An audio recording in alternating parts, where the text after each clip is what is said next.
Hi there, my name's Andy and I work for the Pace Trust that works in Poole, Bournemouth and Christchurch doing RE lessons, lunchtime clubs and assemblies. Last time we looked at Pentecost, the birth of the church, and we thought about Pentecost when the Holy Spirit came being the church's birthday.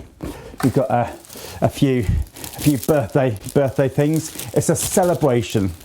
And I was thinking, if this was a birthday cake, it would have about 2,000 candles in it, because we remember 2,000-ish years ago, that's when the Holy Spirit came at Pentecost. And we remember that Peter got up and spoke to the crowd and he told them about Jesus. He said that God's rescue plan had happened with Jesus, that Jesus had died and rose again so that we could get to know God. Instead of saying, this is only for the Jewish people, this is only for certain groups, only for people who've behaved well, Pentecost said, this is for everyone. Everybody is welcome.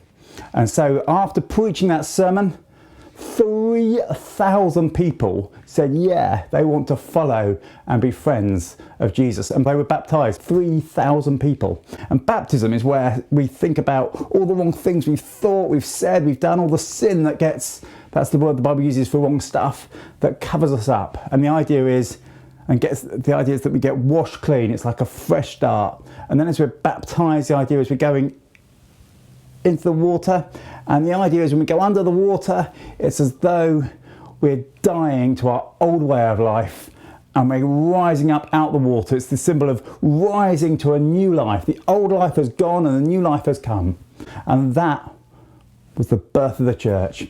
But that wasn't just a one-off great day. All the way through time and history, the message that God says we can be his friends has gone throughout the world. It didn't just stay in the temple, which was where the Jews all used to meet and worship God. It didn't just stay in the holiest holy place. In fact, when Jesus died, there was a curtain that ripped in two that meant that it said, this is open for everybody. And so this message went out to the whole world. In fact, it's going out to the whole world today. Today, somebody will become a Christian somewhere. So what of us? What does this mean for each one of us? Well, first of all, I think it means that the disciples went and they told people about Jesus. It's a message that spreads. What of us? What are we going to spread and tell those around us about Jesus? What are we going to share with them?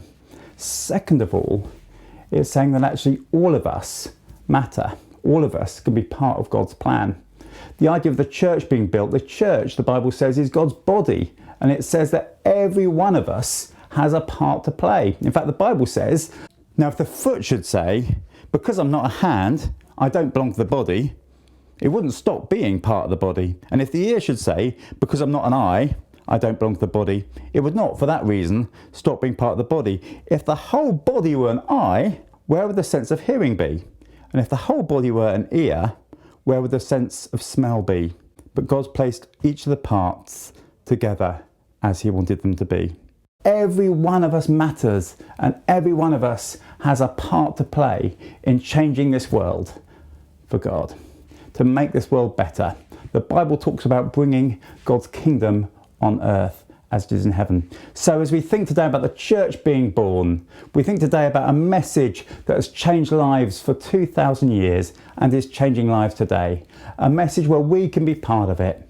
A message where ordinary people can make a big difference because God's Spirit can work through us. So should we just close with a prayer?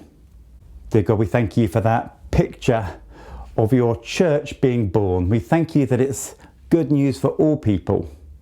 Everybody is welcome. And we thank you too that the old goes and the new comes. It's a new beginning.